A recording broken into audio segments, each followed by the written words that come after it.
Dios te salve María, llena eres de gracia, el Señor es contigo.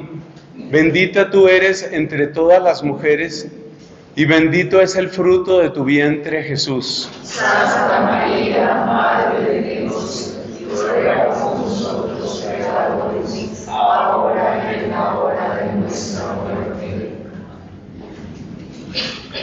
Hermanos queridos, vamos a referirnos a las trampas mentales.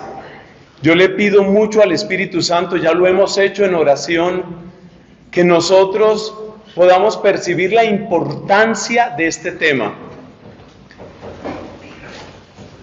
En el capítulo 12 de la carta a los Romanos encontramos una afirmación muy importante de San Pablo. Él nos dice: cambien su mentalidad. Transfórmense por la renovación de su mente para que puedan hacer lo que Dios quiere. Eso está en la carta a los Romanos, capítulo 12, versículos 1 y 2. Transfórmense por la renovación de su mente para que puedan hacer lo que Dios quiere. Ese versículo es muy importante y algunas personas, como nuestra querida Lina, lo resumen de esta manera: cambien su manera de pensar para que cambie su manera de vivir. O sea que lo que vamos a comentar tiene que ver con la renovación de nuestra mente. La renovación de nuestra mente, porque la primera esclavitud en la que nosotros podemos caer es la esclavitud de nuestra mente. Y de lo que vamos a hablar ahora, precisamente es de esas trampas o cadenas mentales que muchas veces nos frenan. Nos frenan porque nos encierran en el miedo, o en la derrota, o en la tristeza, o en el vicio. Cuando una persona tiene su mente libre, si su cuerpo está encadenado, todavía puede hacer muchas cosas, incluso luchar por su libertad. Pero cuando una persona tiene la mente encadenada, su esperanza es muy, muy baja. Cuando Santo Tomás de Aquino habla de la manera como los ángeles, tanto los buenos como los malos, actúan en nosotros, se refiere precisamente a lo mental. Mucha gente se impacta cuando se habla de una posesión diabólica, pero la posesión diabólica es una obra del demonio en el cuerpo, básicamente. Tan es así que la persona, si está en esa condición, no tiene una responsabilidad directa de las barbaridades que diga.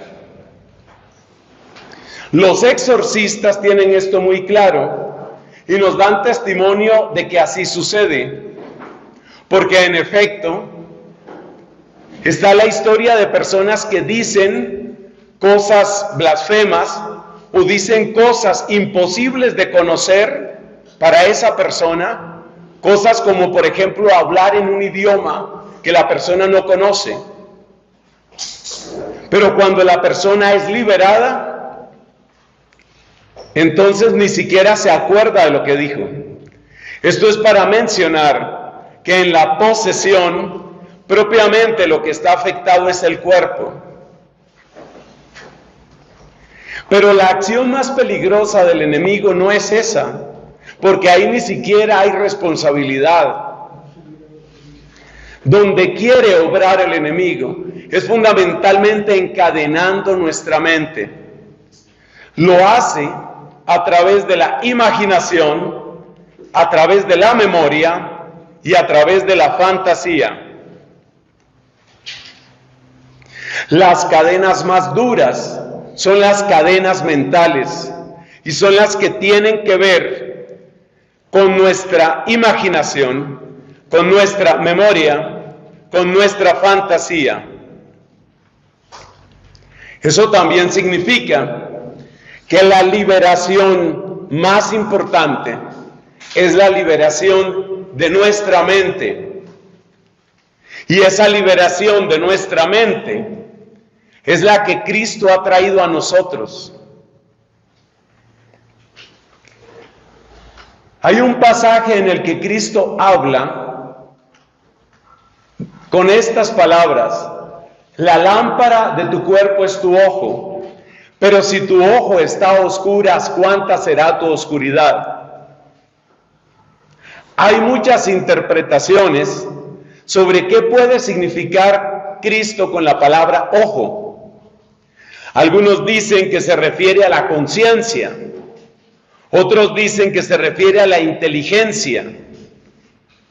Lo que está claro en todas las interpretaciones que yo he conocido es que cuando Cristo habla de ese ojo que puede oscurecerse, siempre es algo que tiene que ver con nuestra mente. Pensemos, por ejemplo, en el caso que la persona que no tiene una claridad mental sobre lo que es bueno y lo que es malo. Esa persona será un esclavo muy útil del diablo, porque esa persona que no tiene esa claridad, es posible que incluso aplauda las obras de las tinieblas. No tiene claridad. Además hay otro elemento, todo esto dentro de la introducción de nuestro tema. Hay otro elemento muy bello y muy importante. Cuando escuchamos la conversión de una persona, el testimonio de una persona, y eso nos incluye a muchos aquí, usted se da cuenta que la persona en algún momento menciona su conciencia, su mente. Me di cuenta de lo que yo estaba haciendo. Yo pensaba, por ejemplo, un testimonio de una persona en un retiro. Yo pensaba que lo de tomarse unos tragos no era tan grave. Me di cuenta que estaba arruinando mi casa. Yo pensaba que ver pornografía no era grave. Un día me di cuenta cómo se sentía mi esposa con eso que yo estaba haciendo. Me di cuenta. En la parábola del sembrador también aparece el elemento mental. Cristo nos dice que la palabra no se puede quedar al nivel del oído. Cristo dice, el que oye pero no entiende, es decir, que no lleva adentro la palabra, que no la lleva al corazón, que no la comprende con su mente. De hecho, el verbo que utiliza es entender. La persona que no entiende, que no lleva la palabra a su mente, la pierde. En la parábola del hijo pródigo tenemos algo parecido. En la parábola del hijo pródigo, este muchacho que había estado tan alejado, de repente entró en sí mismo, dice literalmente el texto. Es decir, tuvo esa claridad. Muchas traducciones dicen, recapacitó. La liberación empieza por la mente. Muchas veces no nos damos cuenta del daño que le estamos haciendo a otras personas.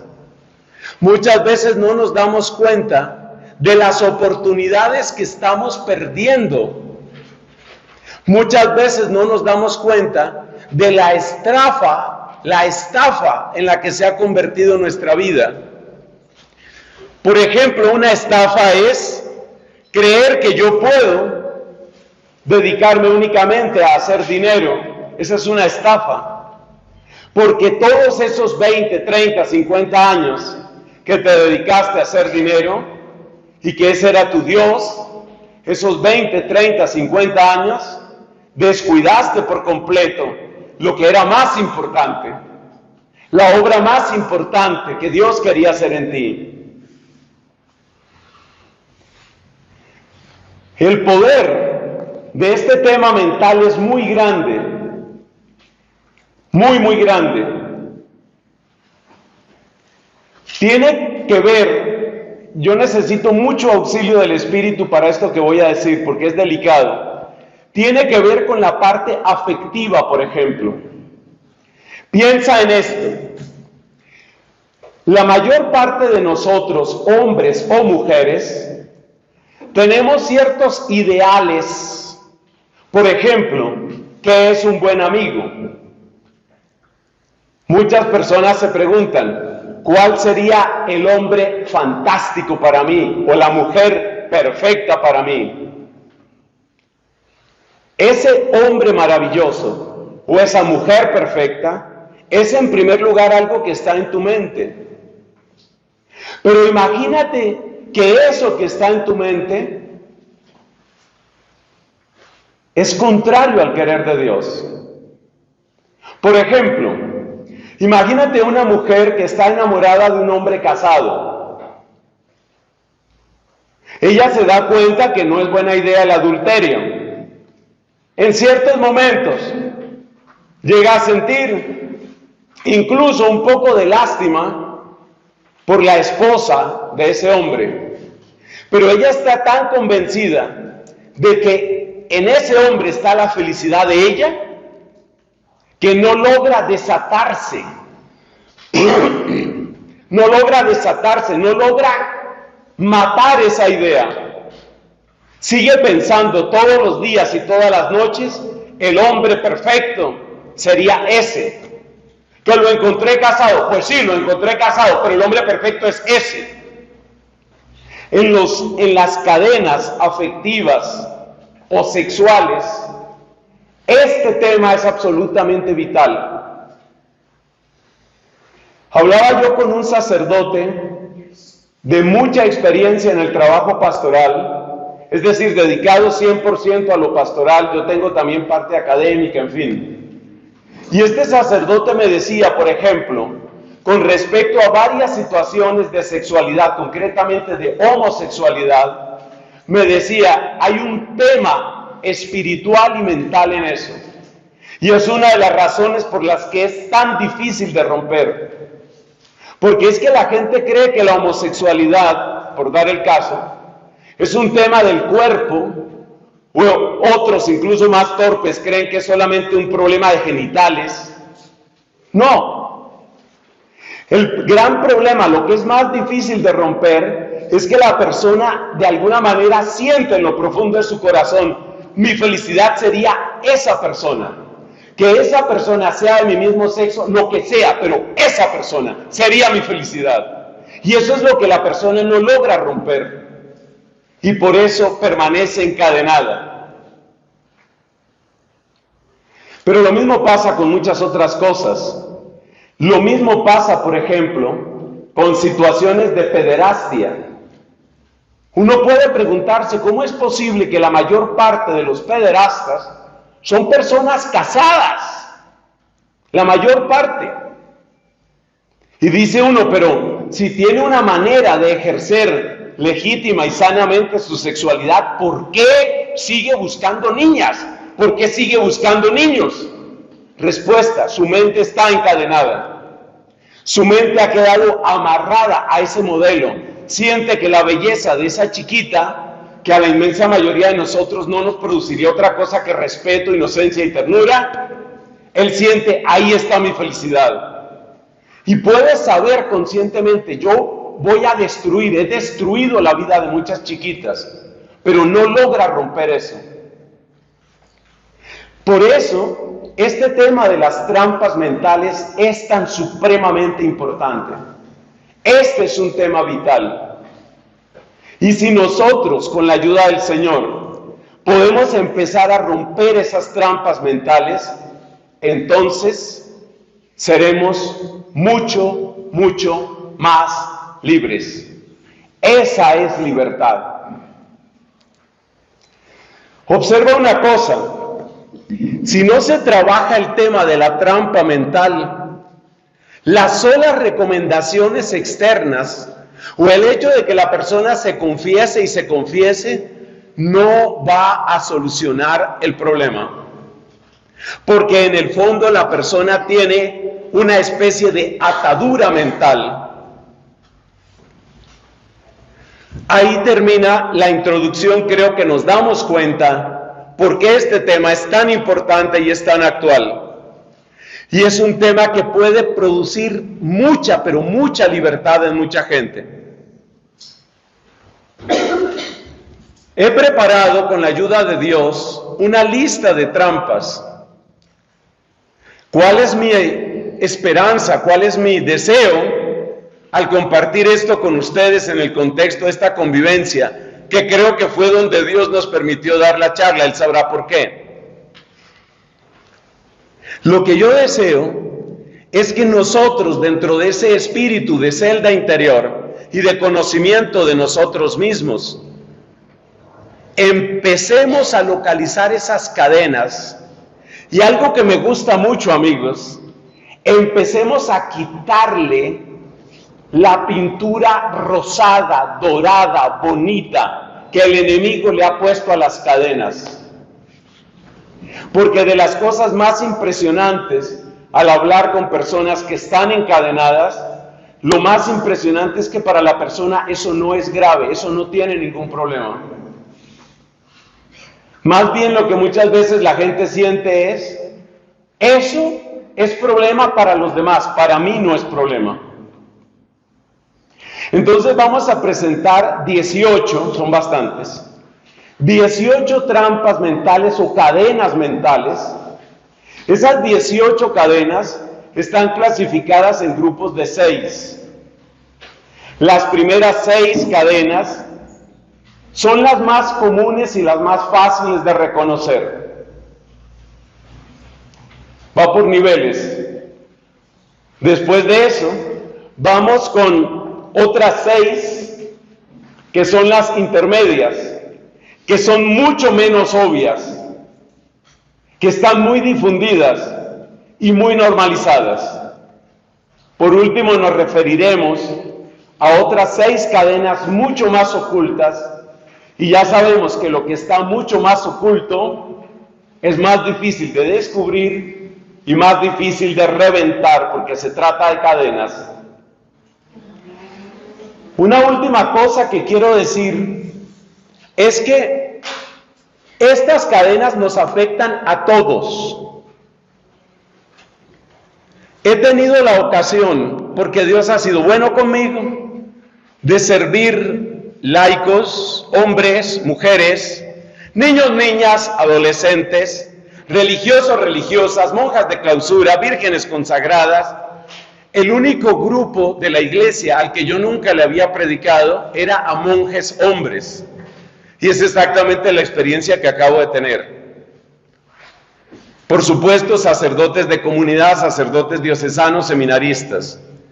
Mi experiencia es que las cadenas, sobre todo las más sutiles, están por todas partes. Y eso incluye sacerdotes. También los sacerdotes nos decimos mentiras. Hace muchos años, aquí me voy a acordar de mi amiga Diva, hace muchos años, yo no sé si Diva se acuerde de esto, cuando estábamos revisando literatura básica sobre la consagración de las vírgenes, literatura de hace muchos siglos, veíamos un texto que se atribuye a Clemente Romano. Es difícil que esté exactamente ese recuerdo, pero a mí sí me quedó muy grabado. Y una de las cosas que tiene este escrito del pseudo Clemente, como lo llaman los especialistas, es que trata de las mentiras que algunos sacerdotes y algunas vírgenes se dicen con respecto a su consagración. O sea, esto nos afecta a todos, básicamente porque, como decía el padre Albeiro en su predicación, se nos facilita a todos decirnos muchas mentiras. O como decía Santa Catalina de Siena, lo mismo que los pies llevan el cuerpo, el afecto lleva el alma. Y una vez que el afecto está encadenado a un modo de vida, a una relación, a un tipo de satisfacción, uno pone la cabeza en función del afecto que tiene. Y por eso uno se justifica tanto. Vamos con las trampas fáciles. Acuérdese que son 3 niveles: las fáciles, las intermedias y las ocultas. Vamos con las trampas fáciles, algunas de las cuales ya han sido mencionadas en este encuentro.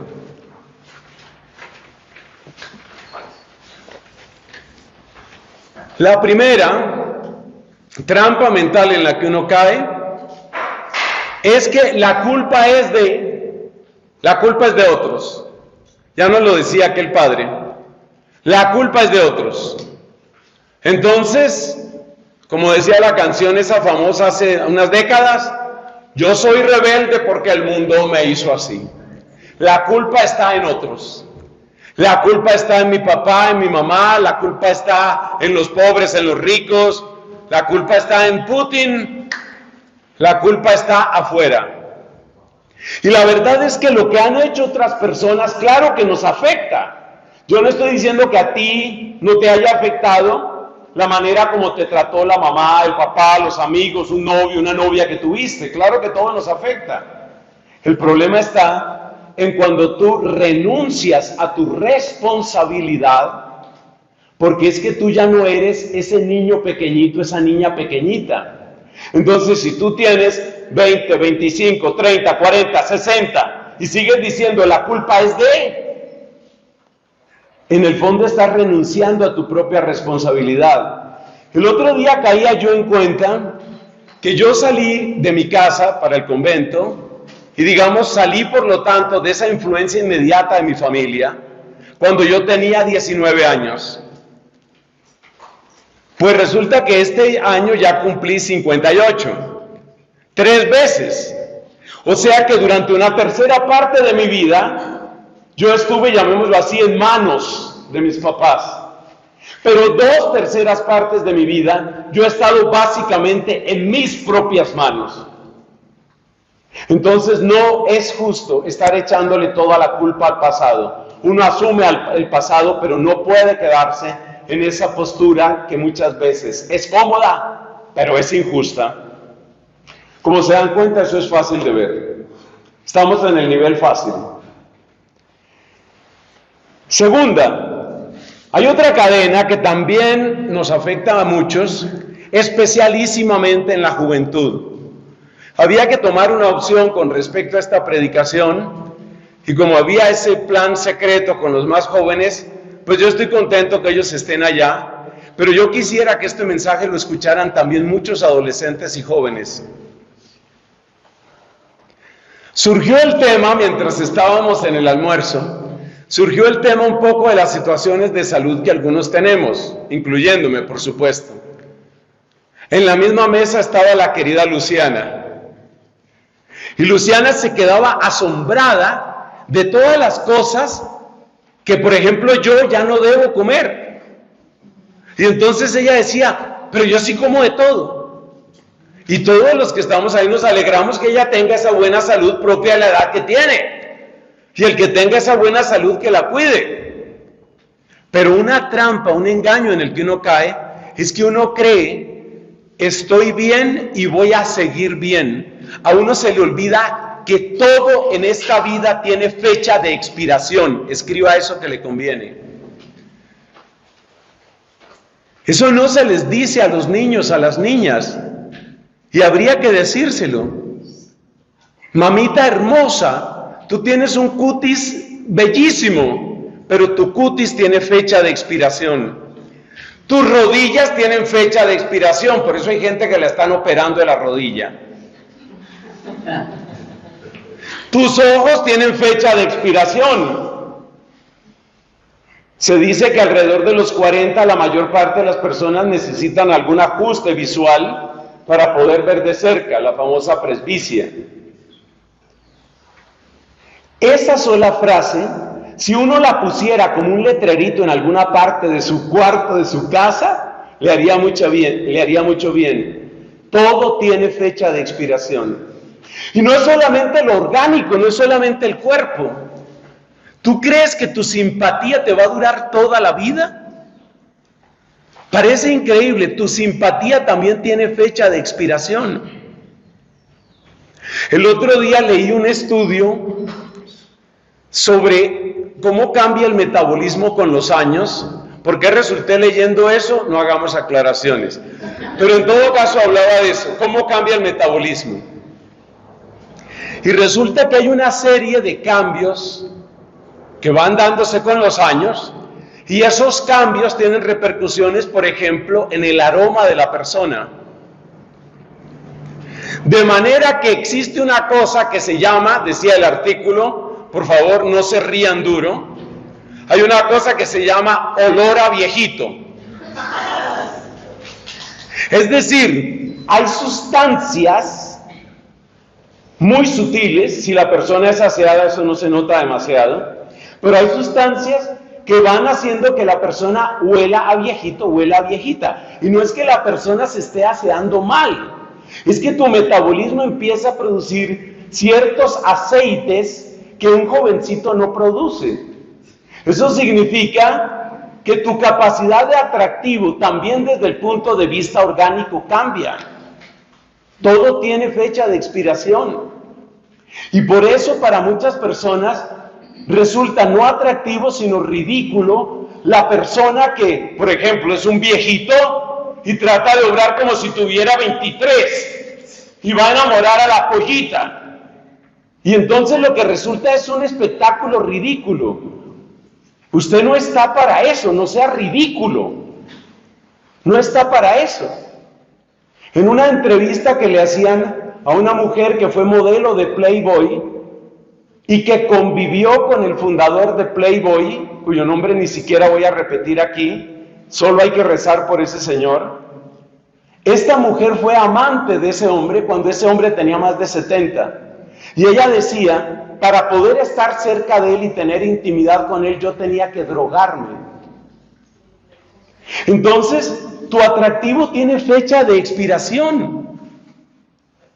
Este es un engaño muy grande que tiene que ver no solamente con el tema del atractivo de pareja, también tiene que ver con el tipo de amistades, con el tipo de conversación, con el ritmo de las palabras. A uno se le olvida esto. Y por eso muchísima gente desperdicia su juventud. Es una frase famosa de George Bernard Shaw. Decía él, la juventud se desperdicia en los jóvenes. Porque el hecho de que tú tengas un cuerpo con supermetabolismo te sirve para drogarte. Me drogué, 3 días después, perfecto estoy. No pasó nada. No pasó nada, dices tú. El cuerpo lleva factura de todo, de todo. De cada drogada, de cada trasnochada, de cada emborrachada. Pero eso no se nota. Por eso hay personas que envejecen pronto y mal. Han gastado, han quemado su cuerpo muy rápidamente, porque creían que yo estoy bien y voy a seguir bien. Tercera trampa fácil, de las fáciles de detectar. En esta yo creo que hemos caído todos. En el mundo estamos los buenos y los malos. Y da la casualidad que siempre uno clasifica así, uno es de los buenos. Hermanos, yo le he tomado tanta alergia, tanto fastidio a esas campañas que se hacen seguramente con buena intención. Esas campañas que se hacen de los buenos somos más. Yo sé que hay muchas manipulaciones políticas y sociológicas, pero el que dice los buenos somos más, probablemente está olvidándose de que esos que llaman los malos son personas que sistemáticamente han sido maltratadas, sistemáticamente han sido excluidas. Yo no estoy justificando la violencia ni el vandalismo, pero por lo menos tengamos la honestidad intelectual de reconocer que esas personas, muchas de ellas, tienen serias razones para estar llenos de dolor, sin que eso justifique lo que hacen. Pero esto es muy fácil clasificar el mundo en malos y buenos, para ponerse uno siempre del lado de los buenos. ¿Y sabes qué es lo peor de eso? Que como decía una amiga mía que murió, una señora de mucha oración, que murió hace ya bastantes años, murió prematuramente, no hay nada más difícil que la conversión de los buenos. Es lo que vamos a encontrar en la quinta trampa. Entonces, esa clasificación de buenos y malos, que además es totalmente contraria a la espiritualidad católica. La espiritualidad católica es la que está determinada por aquel mensaje de San Pablo en la carta a los Filipenses. Estemos donde estemos, avancemos. Siempre, siempre. El crecimiento, la conversión. Y lo que uno ve en los santos es que lejos de creer que cada vez estaban más seguros, oiga, yo qué bien estoy. Yo lo que estoy es bien espiritualmente un roble. Tómenle foto a este roble, por favor. No, los santos son al revés. Los santos, al contrario, lo que tienen claro es su propia fragilidad y su necesidad de confesarse. Eso sí es santidad, eso sí es camino. Entonces, mucho cuidado con eso. ¿Dónde está mi proceso de conversión? Mira, declararte bueno es la manera de decirle al Espíritu Santo, no te necesito. Esa frase que es terrible, escríbanla, por favor. Yo cuando le digo escriba es porque es bueno que escriba.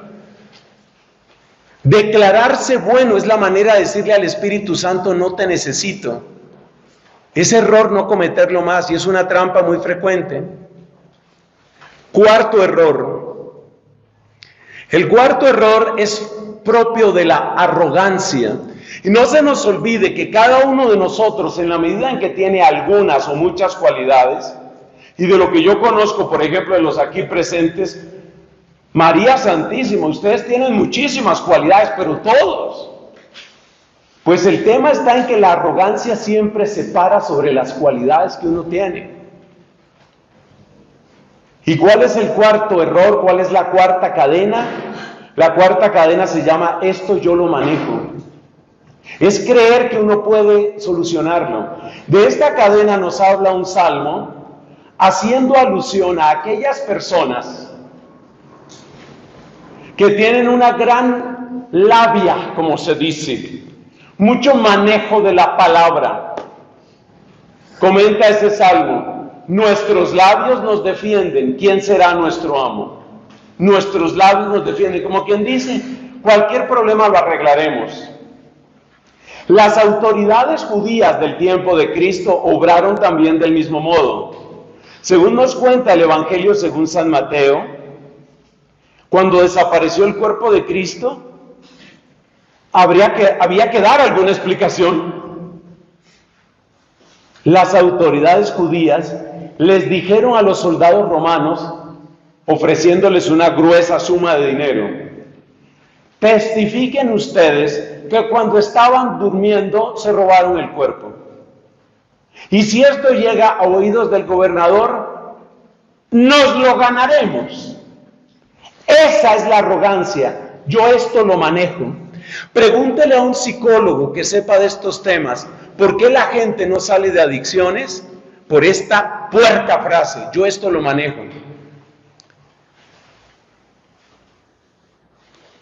Amiga, te veo cada vez consumiendo más marihuana. No, pues uno que otro, un poco por entonarme, un poco por sentirme mejor, pero eso está controlado, yo eso lo manejo.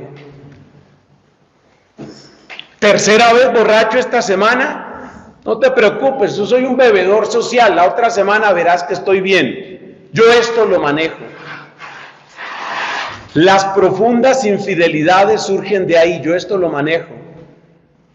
Hombre, que tenga una conversación simpática con un poquito de picante, con la secretaria, con la amiga, con la vecina. Yo tengo mi esposa, yo tengo mi hogar, yo respeto mi hogar. Yo eso lo manejo, si no es un poquito tener un poquito de respiro.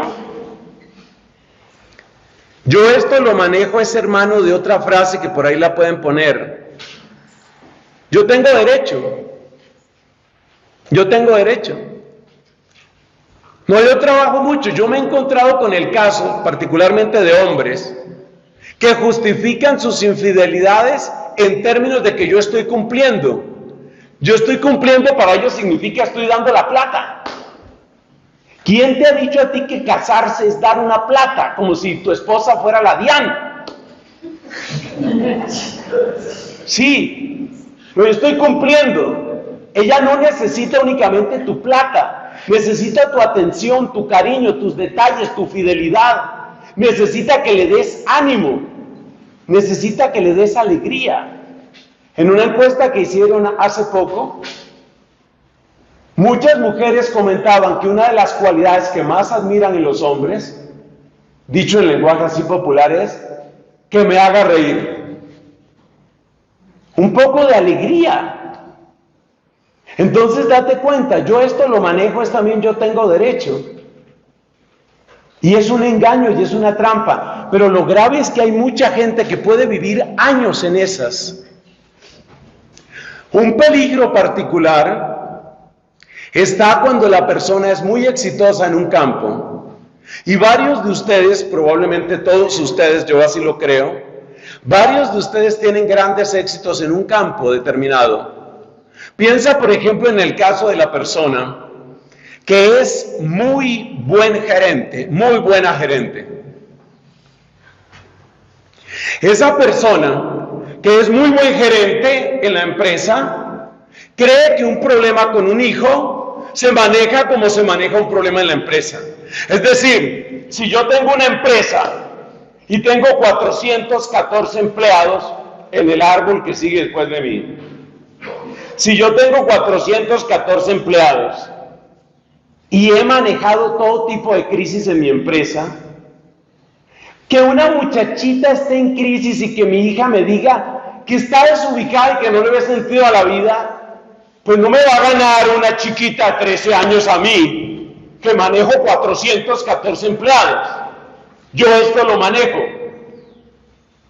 Son dos cosas totalmente distintas.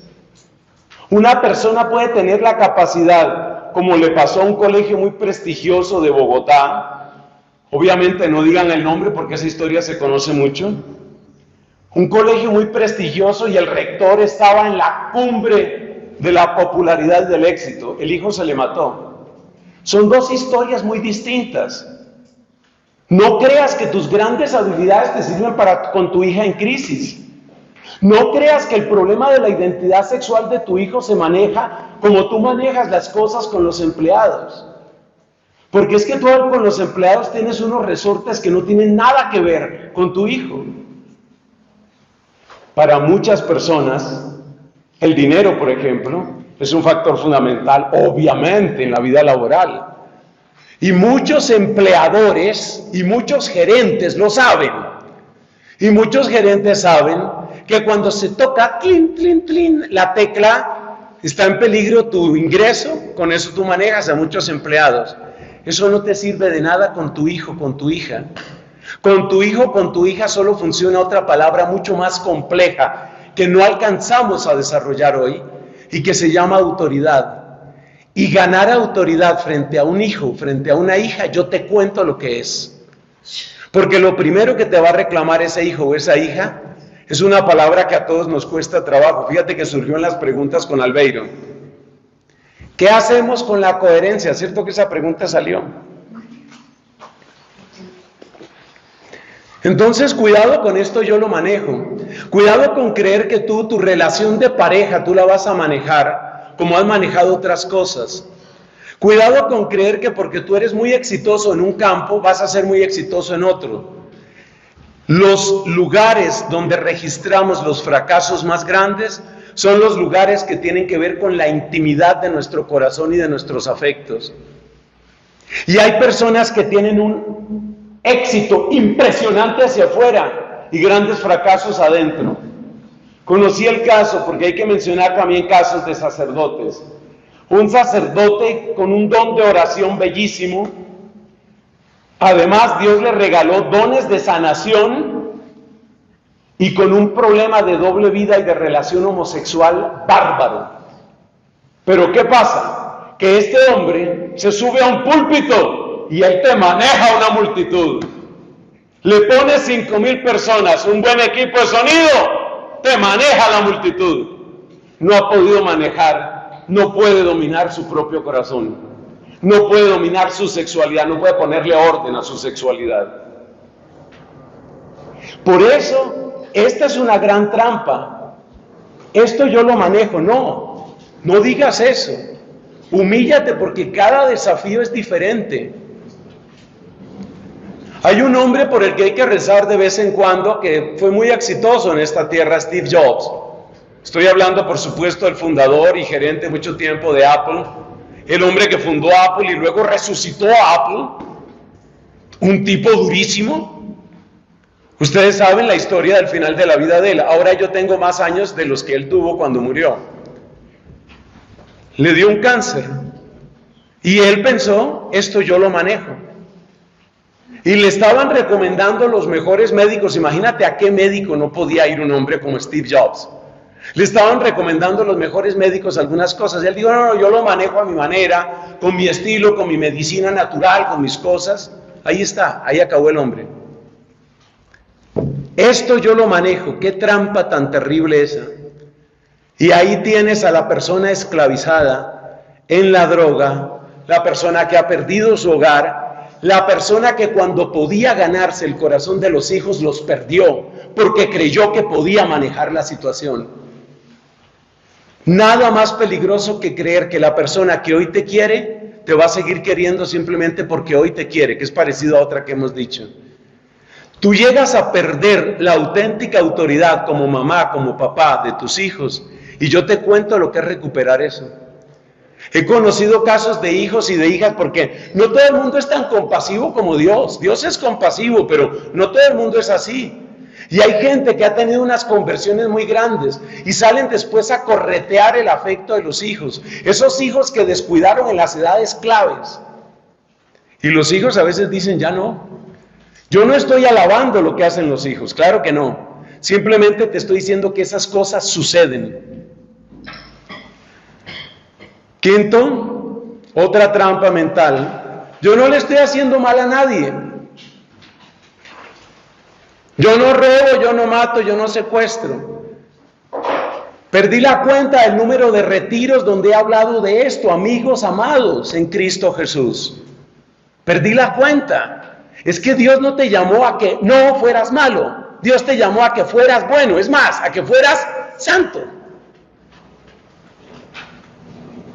Entonces tu problema no es el estándar por el que hay que medirte, no es si tú no eres malo, sino si tú eres bueno y estás en camino de santidad. Eso es lo que interesa.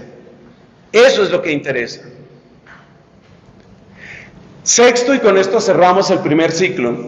Otra trampa que es más o menos fácil y que es muy parecida a lo que he dicho de los hijos, es creer que uno siempre va a recuperar a las personas y va a recuperar las oportunidades. Una vez le escuchaba yo a una joven que estuvo en familia espiritual, le escuchaba yo diciendo, no, pues familia espiritual, bien, pero había cosas que estaba, ya me encontraré otra comunidad. Y de hecho, nosotros no somos únicos, familia espiritual no es única. Pero tú te has puesto a pensar en dónde realmente te encuentras algo parecido. Te repito, no queremos ser secta, no estamos diciendo, no, si no es aquí, no vas a poder. Pero seamos sinceros y pregúntale a personas. Hay una persona a la que todos aquí amamos y que está sufriendo por eso, y se llama Paula Andrea. Paula Andrea está buscando, lleva meses buscando qué hacer al respecto. Porque es una persona que no se fue mal de aquí y que lo ha buscado. No significa que no haya otros grupos, claro que sí. Pero es que de nuevo es el tema de la arrogancia, es el tema de creer que yo suelto aquí y encontraré otra manija. Y eso pasa en tantos lugares y a mí me duele cuando veo que los jóvenes son así. Muchos jóvenes. Pues aquí se perdió un amigo, ya conseguiré otro amigo. ¿Conseguiré? ¿Sabías que hay edades en las que hacer un amigo es tan difícil? Y esa edad empieza mucho más pronto de lo que la gente cree. Usualmente con el comienzo de la vida profesional, las esperanzas de tener buenos amigos que duren en la vida son muy bajas. Son verdades crudas y la gente suelta eso y cree que no hay problema. Me acuerdo el caso de un señor que se separó de la esposa. Todos estábamos de acuerdo en que ese matrimonio nunca ha debido separarse. Se separó de la esposa y más o menos la idea de él era: mujeres hay muchas. ¿Tú crees que la gente es reemplazable? ¿Tú crees que las oportunidades se dan así nomás? O sea, realmente no valoramos lo que tenemos. La gente no valora a sus sacerdotes. A mí me ha impactado tanto en tantos lugares de misión donde he ido. Mire, ahora por ejemplo que estaba prestando este servicio en Girardota, ir desde Medellín o desde otra de esas poblaciones a Girardota no es un tema del otro mundo, pero sí tienes que reservar por lo menos 3 horas de transporte entre la ida y la vuelta. Gente que iba allá para escuchar una homilía, porque era lo único que yo tenía en público. Por supuesto, ustedes saben que yo soy un pecador y yo también lo tengo claro, pero a mí me impactaba que esa gente con solo saber, ¿va a ir ese padre? Vamos allá. Entre semanas sacaban ese tiempo. Entonces ese está el punto, que uno no valora lo que tiene, que uno cree, no, me salgo de aquí, entro allá, ya está. Dejé esta novia, consigo otra. Peleé con el papá, pues me consigo un amigo. Papá solo hay uno, mamá solo hay una. Con las dificultades que tienen, no son seres perfectos. Esas trampas nos hacen mucho daño. Esas oportunidades las dejamos perder. Pasemos a las trampas intermedias. Estas son un poco menos obvias, pero creo que son igualmente frecuentes. En nuestro camino de vida espiritual, una trampa intermedia, la primera es, hay que tener equilibrio, hay que no ser fanático. No ser fanático. Toda persona que haya entrado a un grupo de oración y haya empezado a tomar la fe en serio habrá escuchado ese reproche alguna vez. Usted se volvió fanático.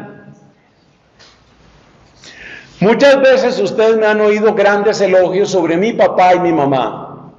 Mi mamá, mujer de rosario diario, santa misa prácticamente todos los días, etc. Cuando ella ve que yo empiezo a rasgar guitarra y a cantar solo alabanzas en mi cuarto, me preocupa cómo estás tomando esa religión, Nelson. Esa era mi mamá hablándome a mí. Cuando luego el Nelson Medina le dice a la piadosa Maruja de Ferrer, le dice, yo creo que yo voy a dejar la universidad y la voy a dejar por Cristo, pues vamos al psicólogo. O sea que este servidor pasó por manos de un psicólogo, el cual me hizo un extenso examen. Su conclusión: necesita engordar un poco. Yo seguí ese consejo muchos años.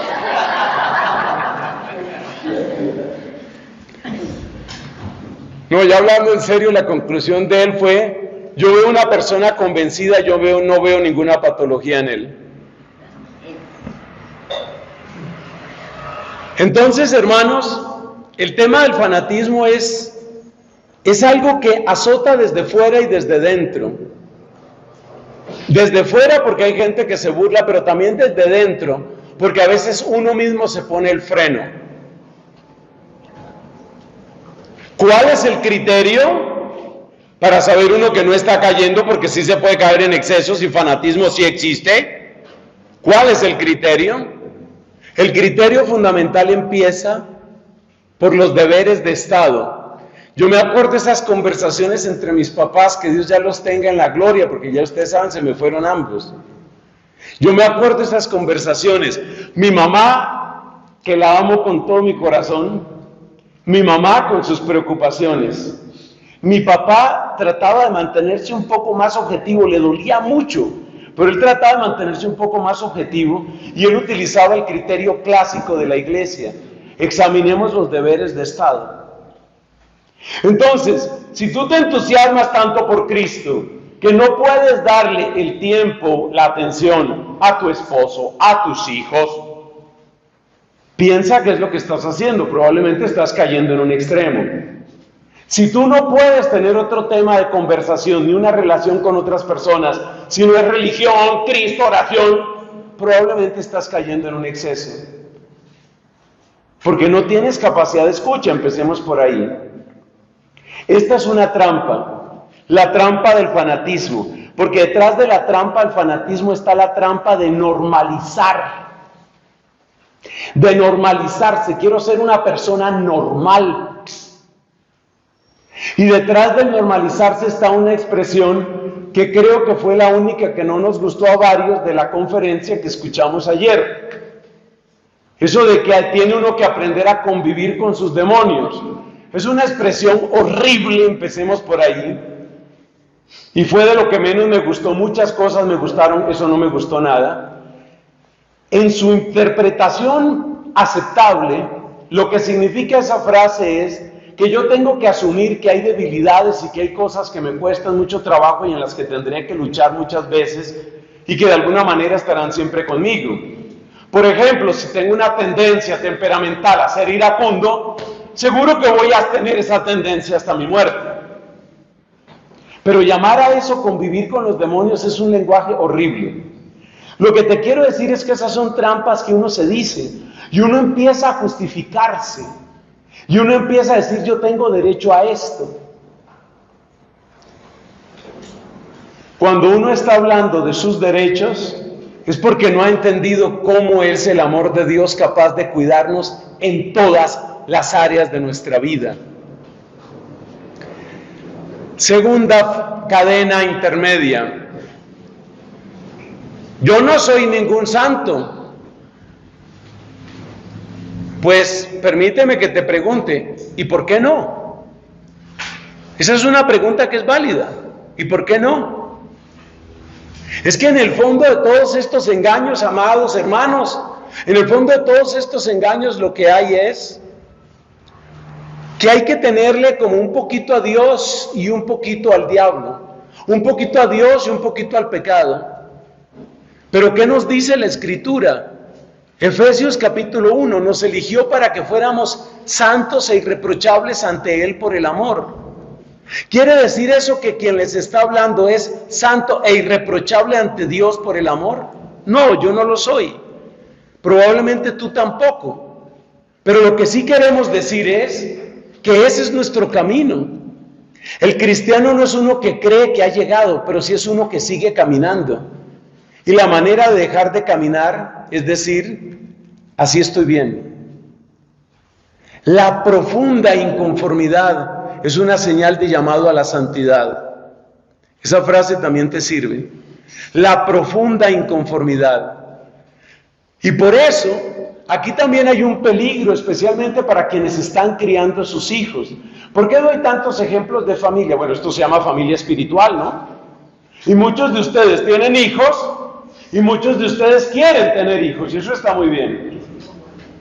Entonces es muy importante eso. Aquí decimos, yo no soy ningún santo. ¿Para qué te dio Dios hijos? La única respuesta auténticamente católica es para que yo le dé a Él santos. Esa es la única respuesta. O si tus hijos no son santos, ¿dónde van a pasar su eternidad? Esa pregunta hay que hacérsela. Los hijos que Dios me dio, si no son para Él, en su vocación, la que ellos tengan, pero si no son para Él, ¿dónde van a pasar la eternidad? Esto que decimos de los santos también vale para las personas que están a nuestro cargo. Hermanos, con todas las limitaciones mías, yo no concibo algo como familia espiritual. Yo no lo concibo si no es para que cada uno de ustedes sea santo en la vocación que tiene. Yo no entiendo otra manera de servir aquí. Y me parece que cualquier rebaja en ese llamado es una traición a la palabra de Dios. ¿Para qué está el Espíritu Santo en ti? Si no es para santificarte. Entonces, cuando la gente se acerca a uno, y lamentablemente en esto hay muchos sacerdotes que están causando o han causado confusión. Cuando una persona se acerca a ti a mí digo, como sacerdote, y quieren que uno les admita un pecado, lo que me están pidiendo es: Padre, por favor, traicione a Cristo, al Espíritu Santo y a la palabra de Dios. ¿Podría, por favor? Yo no voy a admitir el pecado como parte de tu vida. Voy a admitir que es normal que no puedas salir del pecado en un día. Ahí viene la famosa frase de Santa Catalina, o de diosa Santa Catalina: bien sé yo que el alma es primero imperfecta y luego perfecta. Clarísimo, clarísimo, y el camino es para muchos años. Pero a moverse, a moverse. Esto es para moverse. Para eso estamos. Otra trampa. Esto se va volviendo cada vez más sutil. Mira esta. Yo se la he oído a buenos católicos. Y aquí entra mucho el tema político. Cuidado con esto. Mira esta frase. Yo con lo que no puedo es con la gente que... Como quien dice, yo soy buena persona con todo el mundo. Con todo el mundo. Pero yo con los que no puedo son con... O sea que, ¿qué? O sea que, ¿qué? ¿Qué significa esa frase? ¿Que Dios se equivocó al crearlos? ¿Que la sangre de Cristo no sirve para nada en esas personas? ¿Qué es lo que estás diciendo exactamente cuando tú dices: yo con lo que no puedo es con los guerrilleros o con los paramilitares?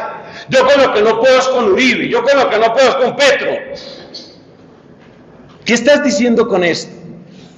Óyete lo que estás diciendo. El cristiano puede con todo. El cristiano puede con todo, en el nombre de Cristo. Yo no debo pensar, yo no puedo pensar, yo no quiero pensar de nadie, sino como una persona que ha sido amada por Cristo. Pero es que con esa ideología de género y con todo eso, y como pervierten a los niños, yo no puedo con eso. ¿Y qué quieres decir entonces? ¿Que Cristo no puede hacer nada por esas personas? Cada uno de esos seres humanos es amado por Cristo hasta la locura. Cada una de esas personas. Esta es una trampa muy grande, que va unida a la otra trampa que oímos primero. ¿Cuál es? Los buenos y los malos. Nosotros los buenos, nosotros los heterosexuales buenos, y allá están todos los de género, que son unos degenerados. Un momentico, no, por ahí no es el Evangelio, ese no es el Evangelio. Y en eso cae mucha gente. Yo con lo que no puedo. Cuarta creo que es.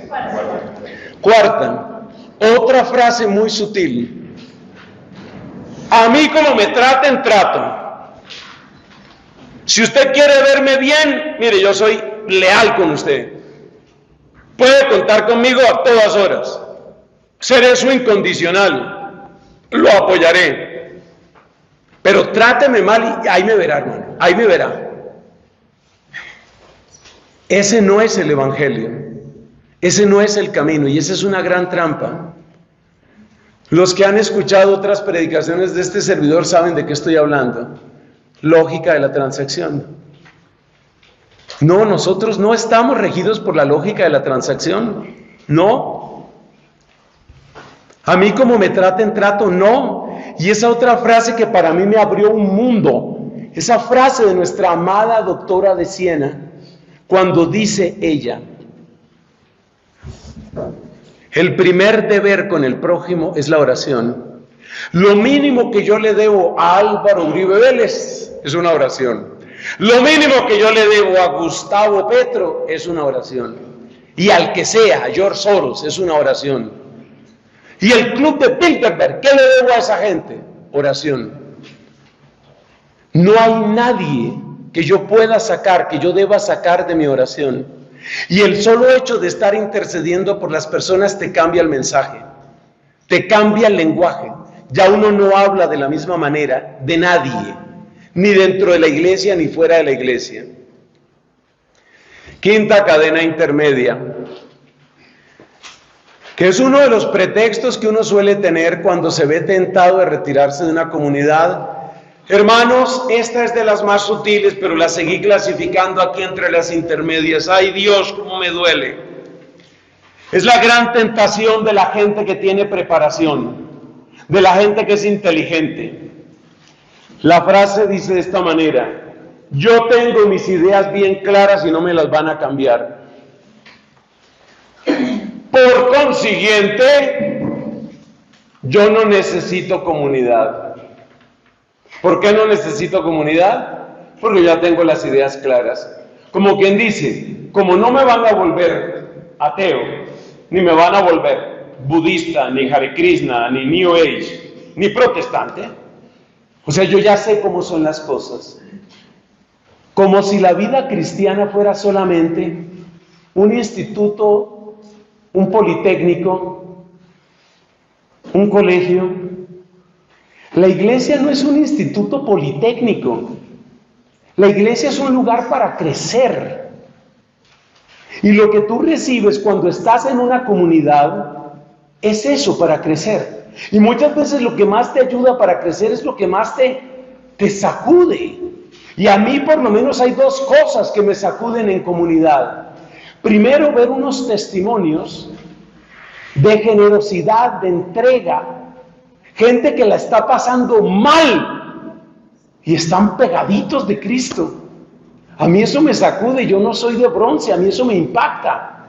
Y si tú estás en tu casa simplemente pensando, yo tengo el catecismo muy claro, mis ideas no me las mueven. ¿Quién te dijo que esa era toda la fe? Dios necesita que tú estés en una comunidad donde te sacudan. Yo he visto, por ejemplo, cuando algunos de los niños nos predican o dirigen una oración o incluso solo hacen una lectura, yo sutilmente veo cómo la gente sonríe, cómo algunos papás, aunque no lo dice en su cara, lo dice: ay, ojalá mi hija hiciera esto, ay, ojalá mi hijo un día pudiera predicar así. Algo que eso te sacude, ¿cierto? Te sacude ver un muchachito, una muchachita que está haciendo su oración, que está viviendo su fe a la escala de ella, pero la está viviendo. Eso no lo tienes tú sentado en un sofá de tu casa y diciendo, tengo las ideas claras. La fe cristiana no son solo ideas. Decía el Papa Benedicto, bendita su memoria, la fe es ante todo encuentro. Es ante todo encuentro. Y el encuentro solo se da con seres humanos reales. Entonces los testimonios. Y la otra cosa son las necesidades de las personas. Es que tú encerrado en tu castillo, los ingleses siempre dicen que en mi casa es mi castillo. Encerrado en tu castillo no te llegan los dolores de muchas personas. Pero cuando una persona está orando junto con otros y de repente les dice, ayúdenme porque he tenido una tentación severa de acabar con mi vida y acabar con todo. Eso no va a sonar en la sala de tu casa. Y eso es bueno que tú lo oigas. Cuando una persona dice, mi papá se me está muriendo en este momento. En una de las comidas que hemos compartido, todos tratamos siempre de sentarnos con distintas personas para compartir. Uno de ustedes contaba sobre su papá. A mí me da tanta ternura, pues claro, por lo que yo he vivido, ¿no? Me da tanta ternura escuchar situaciones de papás y mamás. Y contaba este caballero sobre la situación de demencia senil que tiene su papá.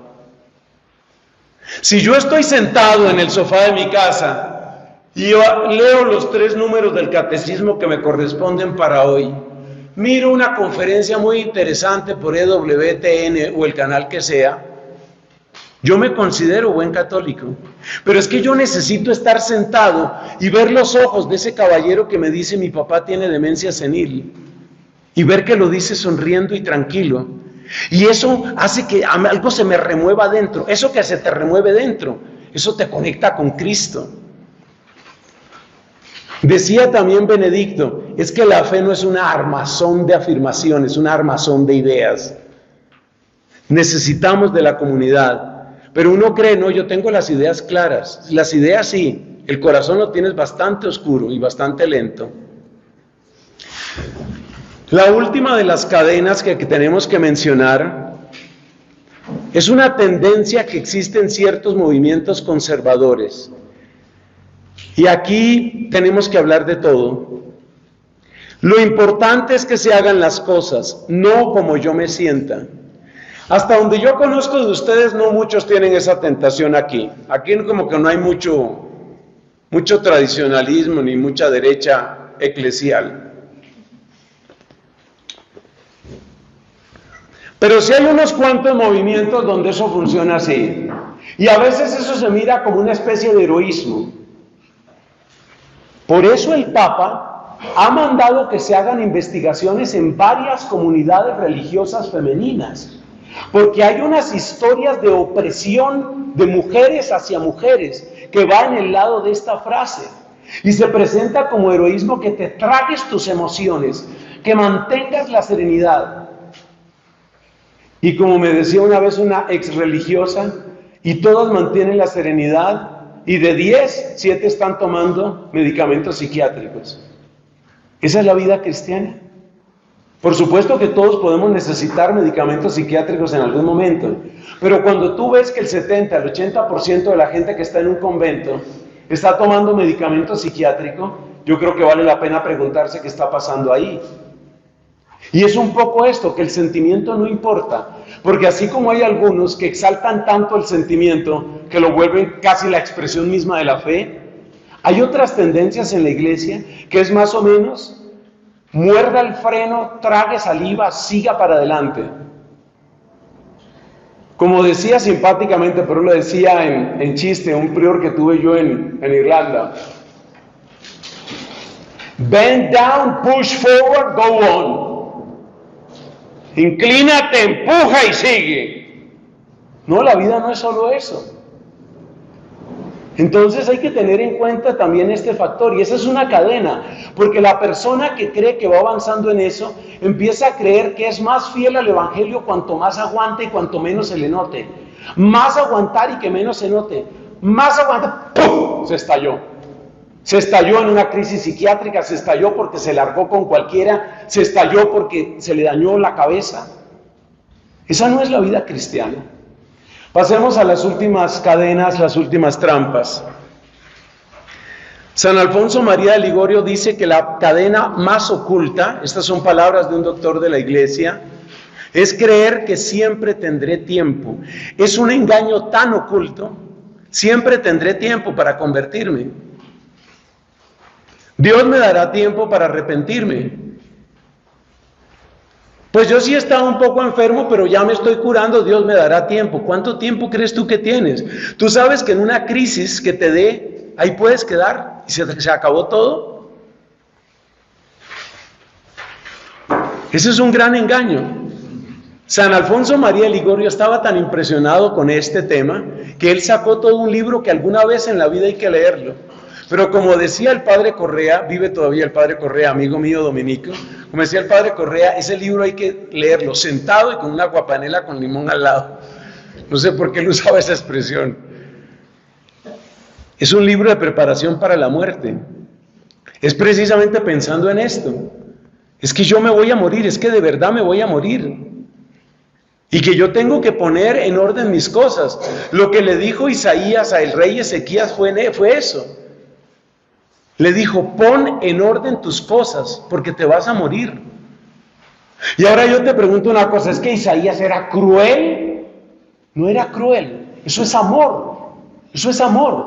Pon en orden tus cosas porque te vas a morir y tu casa está desordenada, tu corazón está desordenado. Pon en orden tus cosas.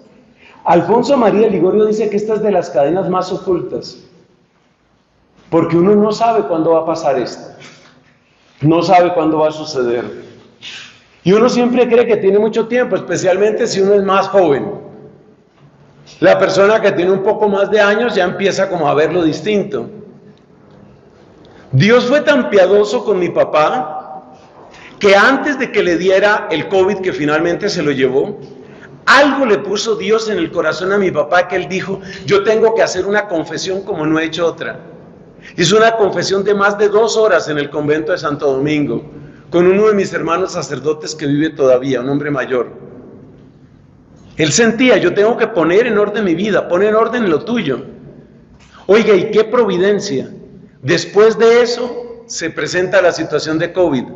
Ustedes saben lo que sucedió cuando él ya estaba con el COVID y ninguno de nosotros lo sabía porque los exámenes salían ambiguos. Yo mismo le administré la unción de los enfermos. Lo que fue una situación muy compleja después para mí, porque yo duré un poco de días con un trauma y una situación muy grave si yo mismo me iba a enfermar y bueno, toda mi situación de salud. Entonces, el engaño oculto más generalizado es este: tendré tiempo, más adelante tengo tiempo, más adelante tengo tiempo. Segundo, voy a mencionar el número 2 y el número 3, acuérdense que son 6 en cada nivel. El número 2 y el número 3 tienen que ver con los hijos. Lo que yo digo aquí de los hijos tiene que ver con todas las personas que de alguna manera te ponen cuidado a ti, que pueden ser tus amigos, que puede ser tu novia, que puede ser tu novio. ¿Tú qué has pensado? ¿Que Dios te acercó a ese amigo para qué? ¿Para que la pasaras bueno solamente? Si tus amigos no te están acercando a Dios, si tú no estás acercando a tus amigos a Dios, ¿hacia dónde te están llevando y hacia dónde los estás llevando? Entonces las cadenas 2 y 3 tienen que ver con los hijos, pero en general con las personas que tenemos cerca. Mire por ejemplo esto, que esta es de las más ocultas y yo conozco gente que está sufriendo esto. Cadena número 2 oculta. Tengo que compensar lo que dejé de hacer por mis hijos. Amigos queridos, amigos amados en Jesucristo, muchos papás sienten en su corazón que han fallado. Y va uno a ver que sí han fallado. Como uno también ha fallado en ser amigo. Como muchas personas han fallado en su manera de ser novio, ser novia, ser esposo, ser esposa. Entonces, ¿qué pasa? Que el enemigo malo es tan perverso, pero tan astuto, que aprovecha el remordimiento para producir esta mentira. Una especie de compensación perpetua, una especie de compensación interminable por los errores que cometí en la crianza de mis hijos. Yo ni sé si me estoy pudiendo explicar, yo estoy que le pido al Espíritu Santo, pero trato de darle la vuelta y trato de explicarle. Muchos papás y muchas mamás sienten, yo no he sido un buen papá, yo no he sido una buena mamá. Y la verdad es que yo creo que todo papá y toda mamá pues en algo ha fallado. Porque ha dado mal ejemplo, porque no acompañó, porque no dio bien testimonio, porque no oraba por el hijo, por la hija. Pero ahora mira esto. El puerco demonio se aprovecha de eso para producir el siguiente fenómeno. Entonces tengo que compensar. Y tengo que compensar, en algunos casos se convierte en tratar de vivir la vida de los hijos como quien dice, cuando ellos eran niños, es cuando yo he debido marcarlos para bien. Como cuando eran niños no los marqué para bien, ahora que están grandes, los voy a marcar para que sean buenos. La metodología que funcionaba cuando eran chiquitos ya no funciona ahora. Ese es solo uno de los casos en donde esta mentira entra. Ese tratar de vivir la vida de los hijos. Y eso les pasa a papás y les pasa a mamás. Y eso no funciona. Y muchas veces lo que produce es exactamente el efecto contrario.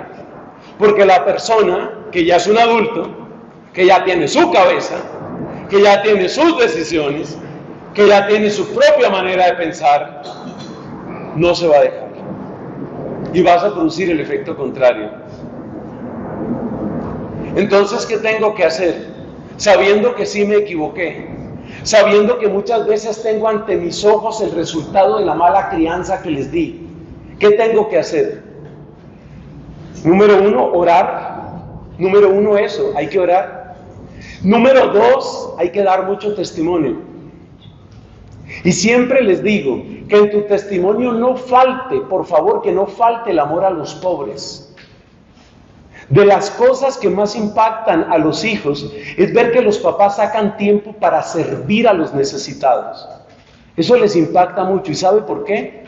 Porque en el fondo del corazón humano hay una certeza.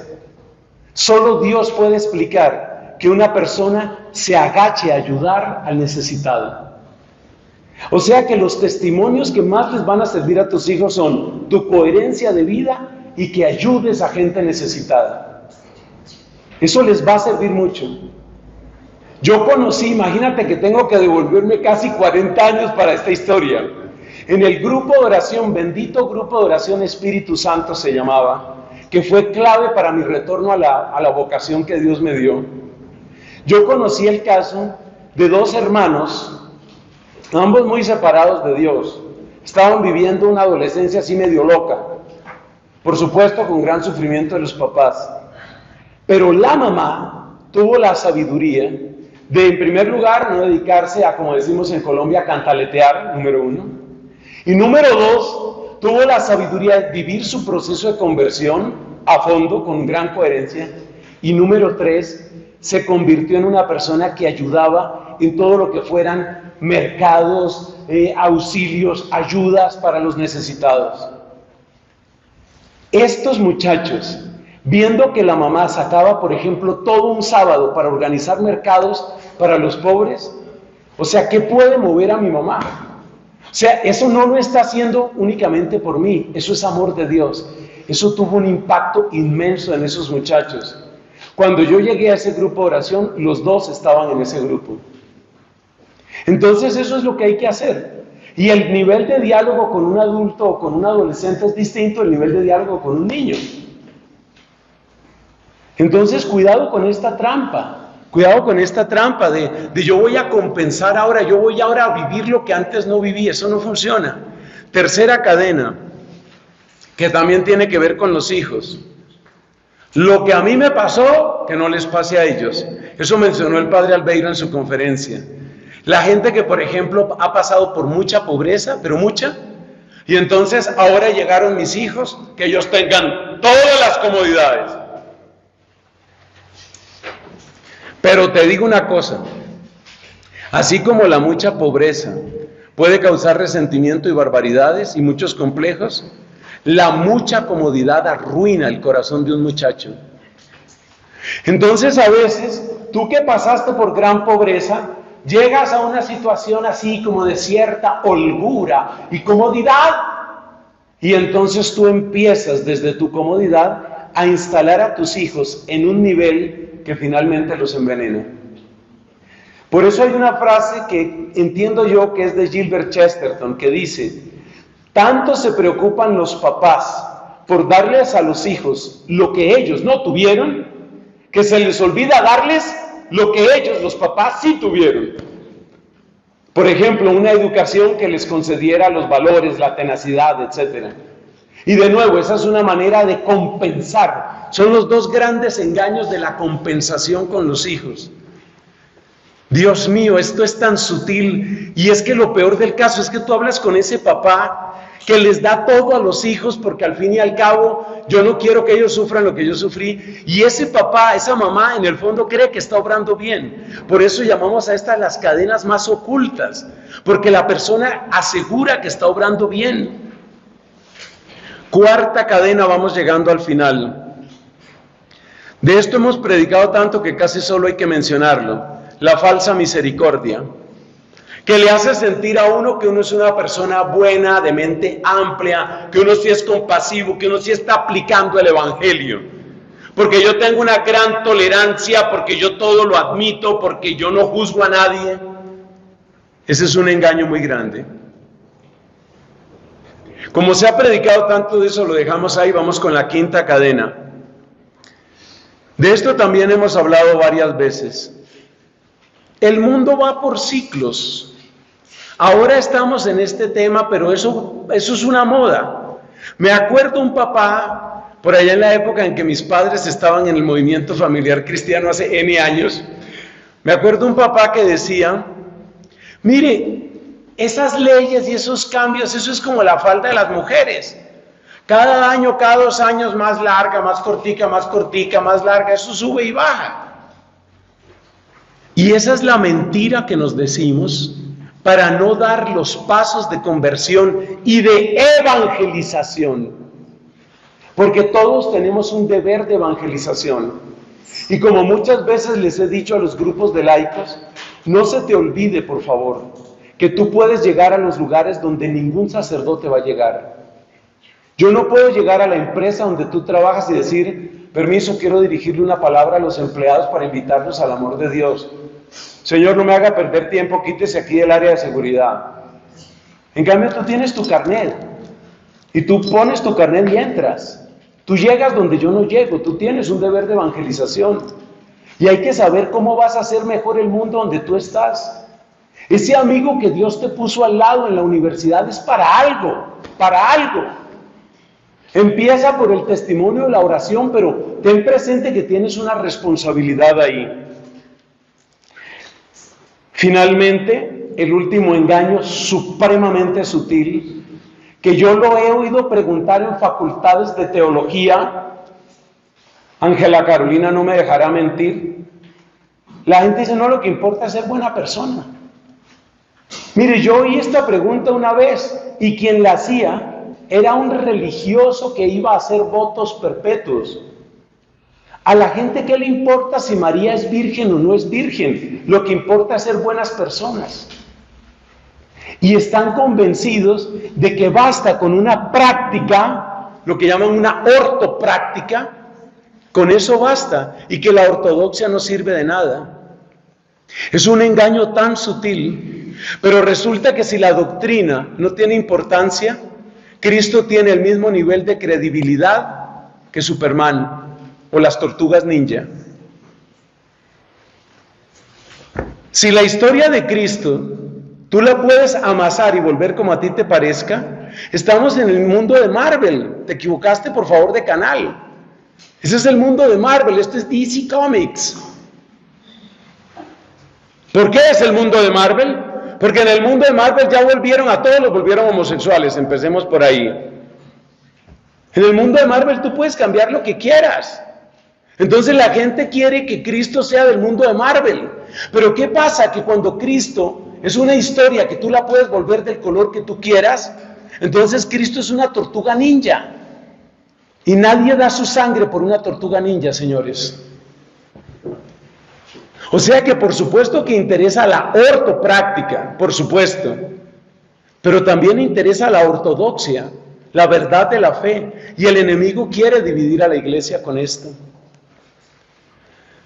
Hermanos míos, este es apenas un panorama, un tema muy extenso, he tratado de comprimir lo mejor que he podido, es un tema muy extenso, y si he presentado todo este panorama, es porque ustedes y yo somos muy valiosos. El apóstol San Pedro dice, fuisteis adquiridos a precio de la sangre del Cordero Inmaculado. Por eso, porque somos tan valiosos, por eso tenemos que cuidar nuestros sentidos, nuestra mente, nuestra memoria, nuestro cuerpo, nuestro corazón. Y el que te diga otra cosa es parte de las trampas que acabamos de revisar. Que Dios por su poder triunfe en nosotros y que nosotros como comunidad sepamos ser testimonio de una humanidad liberada por el poder de la sangre y por la unción del Espíritu. Gloria al Padre y al Hijo y al Espíritu Santo. Amén.